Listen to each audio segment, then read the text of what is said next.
Pharmaceutical marketing में जो team होती है पूरी एक इंफ्रास्ट्रक्चर होता है हर एक फार्मास्यूटिकल कंपनी का। उसमें से सबसे बेसिक लेवल पे जो रहते हैं वो है मेडिकल रिप्रेजेंटेटिव, लेकिन उनके ऊपर मतलब उनको मॉनिटरिंग करने के लिए, सुपरविजन करने के लिए जो रहते हैं वो रहते हैं एरिया बिजनेस मैनेजर। कोई भी कंपनी लीजिए, छोटी से छोटी कंपनी, अगर उन कंपनी में नेशनल सेल्स मैनेजर है तो जोनल, कभी कभी जोनल मैनेजर नहीं रहते, रीजनल मैनेजर नहीं रहते, लेकिन एरिया बिजनेस मैनेजर हमेशा रहने चाहिए। सबसे अहम पोस्ट है, जहां पे मेडिकल रिप्रेजेंटेटिव है वहां पे एरिया बिजनेस मैनेजर रहना ही चाहिए हर एक कंपनी में। अगर आपकी कंपनी स्मॉल स्केल में हो तभी भी ये पोस्ट जरूरी है। क्यों जरूरी है? क्योंकि ये एक अहम रोल प्ले करते हैं मार्केट के एनालिसिस को अच्छी तरीके से परखना और उसको इंप्लीमेंटेशन इस तरीके से करना कि वहां पे एक अच्छे रिजल्ट आ सके।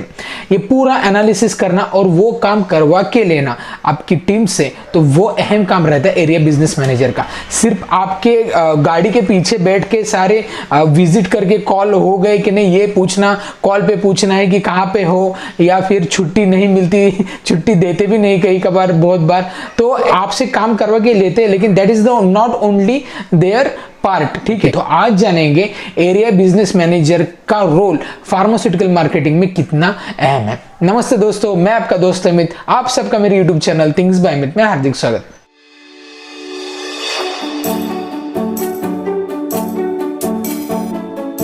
देखिए, अगर एबीएम ने एक गलत जब एमआर अगर उसने अपॉइंट कर लिया तो पूरा ट्रबल एबीएम के ऊपर ही आता है। क्यों मालूम है? क्योंकि जो काम वो नहीं करता या फिर उनकी बातें नहीं सुनता, जो भी स्ट्रैटेजी कंपनी ने बनाई अगर वो फॉलो नहीं करता है तो कंपनी घाटे में जाने के चांसेस है। कंपनी मतलब ये टारगेट, अगर टारगेट नहीं हुआ तो वो zonal sales manager, regional sales manager ये सारे प्रेशराइज करेंगे एरिया बिजनेस मैनेजर को। बिजनेस नहीं आ रहा, क्या कर रहे हैं तुम्हारे मेडिकल रिप्रेजेंटेटिव, क्या कर रहे हैं तुम्हारी टीम, क्या कर रही है, ऐसा होता है। इसके लिए जब एरिया बिजनेस मैनेजर के पर्सपेक्टिव से देखा जाए तो वो उन्हीं मेडिकल रिप्रेजेंटेटिव को सिलेक्ट करते हैं जो रूल्स को फॉलो करते हैं या फिर उनकी सुनते हैं, कंपनी की स्ट्रेटेजी फॉलो करते हैं। क्योंकि कई कबार कोई भी मेडिकल रिप्रेजेंटेटिव के पोस्ट के लिए अगर आपने अप्लाई किया और आपको सारा नॉलेज है, लेकिन अगर उस एरिया बिजनेस मैनेजर को लगा कि ये शायद मुझे सुनेगा नहीं, मतलब ये कुछ चीजें मुझे इग्नोर भी कर सकता है, इसको थोड़ा एटीट्यूड है, ऐसा अगर लगता है ना तो आप रिजेक्ट होने के चांसेस है। इसके क्यों होता है? क्योंकि हर एक टीम लीडर के ऊपर बहुत ज्यादा प्रेशर होता है। कोई भी ऑर्गेनाइजेशन पे एमआर क्या होता है, काम करके अगर नहीं हुआ तो काम कंपनी छोड़ सकते हैं, लेकिन एबीएम का ऐसा होता है क्या? नहीं, एबीएम कंपनी इजीली नहीं छोड़ते, क्योंकि क्या होता है ये एडमिनिस्ट्रेटिव लेवल पे जाके एक अच्छी खासी पोस्ट उनको मिलती है, तो वहां पे उनको काम करके दिखाना होता है, उसके बाद फिर वो प्रमोशन होता है रीजनल मैनेजर के लिए। तो एक रिस्पॉन्सिबल पोस्ट है, एबीएम की पोस्ट आपको भी मिल सकती है, लेकिन आपको बहुत सारी चीजों पे ध्यान देना होगा। अब देखिए, एज ए एमआर आप स्टार्ट काम करते हो एरिया बिजनेस मैनेजर के साथ, तो पहले दिन क्या होता है, एरिया बिजनेस मैनेजर आपको सारी चीजें सिखाता है। तो यही काम एरिया बिजनेस मैनेजर का सबसे पहला है, कोचिंग। अब कोचिंग में क्या क्या रहता है? पहले तो आपको आपके जो भी एरिया है आपका, तो वो एरिया के डॉक्टर कौन से है उसकी लिस्ट आपको देना, ये एक एबीएम का काम है। आपको इस कंपनी के सारे प्रोडक्ट्स के बारे में डिटेल्स बताना, कंपनी के सारे प्रोडक्ट के डिटेल बताना और आपसे वो करवा के लेना। जब आप डॉक्टर को विजिट करते हो ना, तब आप कंपनी के प्रोडक्ट्स डॉक्टर को बताते हो, लेकिन ये एक सिस्टमेटिक फॉर्मेट में बताना पड़ता है जब कंपनी एक डिटेलिंग की गाइड आपके पास देती है। तब एबीएम का काम है कि वो मेडिकल रिप्रेजेंटेटिव से करवाना, क्योंकि हर बार एबीएम नहीं रहता उनके साथ काम करने के लिए। इसके लिए उसके अब्सेंस में भी उसने काम करना चाहिए, तभी उसका काम अच्छे से होगा। और अगर वो सिस्टमेटिकली सारे स्ट्रेटेजी फॉलो करके काम करेगा तो डेफिनेटली वो भी एबीएम बन सकता है, उसकी भी ग्रोथ हो सकती है। हर एक एबीएम का यही मानना रहता है कि उसके जो मेडिकल रिप्रेजेंटेटिव है वो अच्छे से खुद भी सीखे काम करने को। अगर कोई दिक्कत है तो डेफिनेटली एबीएम उनका रहता है। अब देखिए, कोचिंग में उसको पहले तो कंपनी की डिटेल बताना, साथ में उसको शुरुआत से मतलब डेली कॉल प्लानर, शुरुआत कंपनी के काम करने की पहले दिन से डेली कॉल प्लानर करना पड़ता है, टूर प्लान करना पड़ता है, कहाँ कहाँ पे जाना होता है। उसके बाद डॉक्टर कौन कौन से मिलने हैं, वो सीक्वेंसली डॉक्टर मिलने चाहिए। अगर डॉक्टर एवरेज लगभग 12 कॉल एवरेज होते हैं बहुत सारी कंपनीज के, आपको 12 कॉल जब करने हैं ना, तो हर एक कॉल पे डॉक्टर को क्या फोकस करना है और उसको कौन से सैंपल देने हैं, कौन से इनपुट देने हैं, उससे पहले आरसीपीए करना है तो उसके नजदीकी मेडिकल स्टोर पे जाके करना है, और डॉक्टर्स को कॉल करने के बाद फिर उसको एएफटीबी करना है as per the business, and then उसके बाद स्टॉकिस्ट के पास आके सेकेंडरी और प्राइमरी के बारे में पूछताछ करनी है, एक्सपायरी के बारे में जानना है। ये एक ओवरऑल काम, इसको बोलते हैं कोचिंग। ये कोचिंग तो कर ली, सिर्फ कोचिंग करके काम होगा क्या? नहीं। दूसरा काम सुपरविजन का।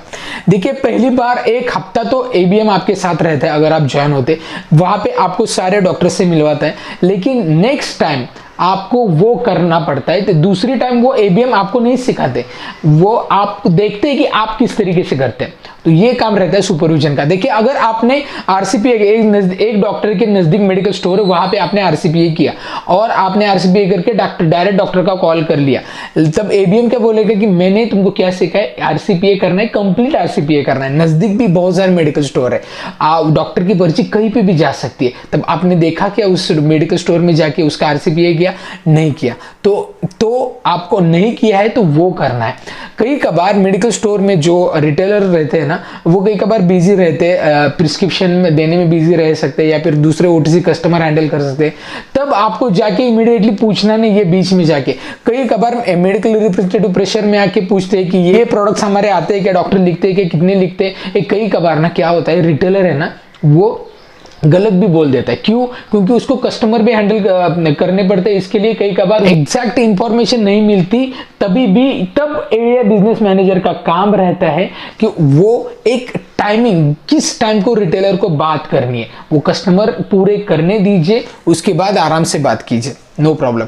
तो इस तरीके से एग्जैक्ट डेटा निकालने का काम एबीएम मेडिकल रिप्रेजेंटेटिव को बताता है कि किस तरीके से करना है। डॉक्टर कॉल, अब डॉक्टर कॉल में भी डॉक्टर कॉल को सारी डिटेलिंग गाइड आपने बता दी, डॉक्टर को पूरी इंफॉर्मेशन समझा के दी, लेकिन एरिया बिजनेस मैनेजर के एडिशनल पॉइंट्स होते हैं जो उसको बोलते हैं यूनिक सेलिंग पॉइंट, यूएसपी, तो वो एरिया बिजनेस मैनेजर बोलते हैं। और कई कबार, बहुत बार आपने भी देखा होगा, जब एरिया बिजनेस मैनेजर वर्किंग के लिए रहते हैं ना, तब डॉक्टर वहां पे थोड़ी ज्यादा चीजें बोलता है, ठीक है, इंटरेक्टिव रहता है। तो आप सोचते होंगे कि एरिया बिजनेस मैनेजर है तभी डॉक्टर किस तरीके से बोलता है, कुछ इंटरेक्शन कुछ पॉजिटिव होती है। क्यों?